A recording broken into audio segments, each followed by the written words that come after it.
大家好，小米欢迎大家访问频道百米清水。亲爱的观众，收听今天的分享。男女之间唯有一件事可以证明彼此有了亲密关系，在情人里面有这样一句话：我遇见你，我记得你，这座城市天生就适合恋爱，而你天生就适合我的灵魂。在人生的大多数时间里，人们都在专注着完成一件事，那就是去寻找自己的伴侣。但爱情这件事是讲究缘分的，没有遇到之前一起的努力都是徒劳。当然，还有一些缘分就在自己的身边，只不过还没有意识到。在每个人的身边都有一些陪伴自己很久的朋友，尤其是其中的异性朋友，彼此之间足够的熟悉，但也正因为过于的熟悉，而不敢轻易地迈出爱情的那一步。一方面是担心这份感情只是自己的一厢情愿，轻易地说出口只会让彼此难堪；还有一方面则是觉得恋人的关系不如朋友关系长久，如果选择恋人，会让彼此渐行渐远，那么宁愿收起自己的爱意，继续维持朋友的关系。在请回答1988里面，德善与阿泽是从小一起长大的朋友，然而在漫长的相处中，彼此都有了好感。不过在意识到自己心意的时候，都选择掩饰自己的爱意，不说出口来。但爱意可以掩饰，但是两个人之间的相处却做不到。在他们那些亲密的行为里，早已暗示了他们之间的亲密关系。好在最后两个人表明了心意，非常美好地走到了一起。要知道，亲密关系并非说在明面上的才算是真的。在男女相处的过程中，有了这件事就足以证明彼此有了亲密关系。男女之间一旦没有了距离感，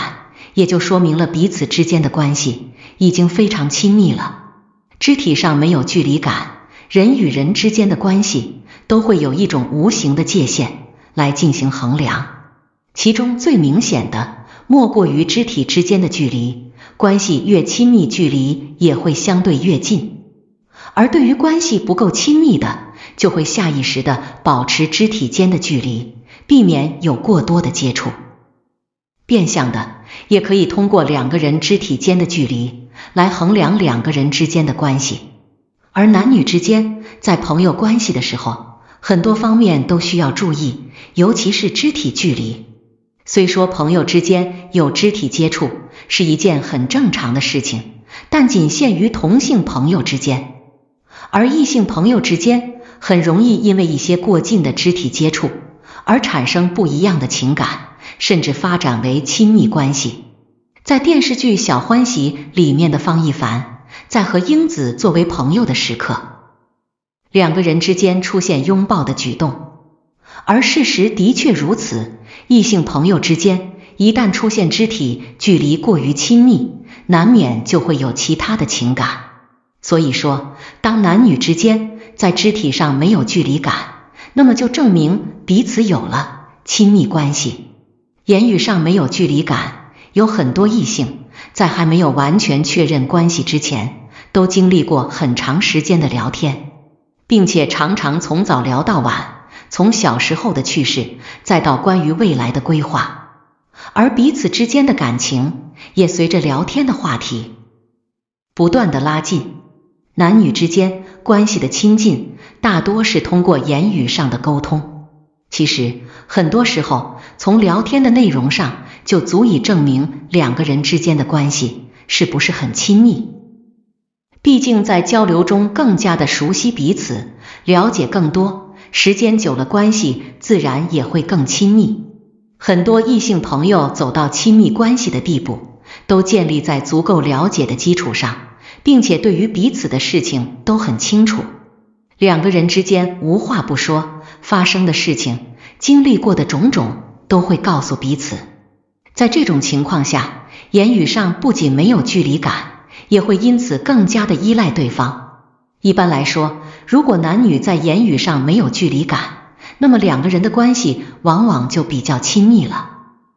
相处中没有距离感，其实男女之间发展为亲密关系，大都是在彼此的默许下。因为感情是两个人的事情，一旦有一方没有感觉想要逃避，都是可以做到的。但如果两个人都有相同的想法，都在无形地推动彼此之间的靠近，自然就会产生爱情的火花。尤其是在两个人的相处中，一旦失去了距离感，那么成为亲密关系便是迟早的事情。在电视剧《30而已》里面，很多人认为许幻山背叛家庭都是林有有的原因，但事实上，从许幻山没有距离和对方吃同一个冰淇淋的时候，他们之间的相处已经没有了距离感。距离感是衡量关系的界限，恋人之间的关系才会那样的亲密，甚至没有距离。不管什么时候，男女之间一旦失去了距离感，那么就可以证明彼此之间有了亲密关系。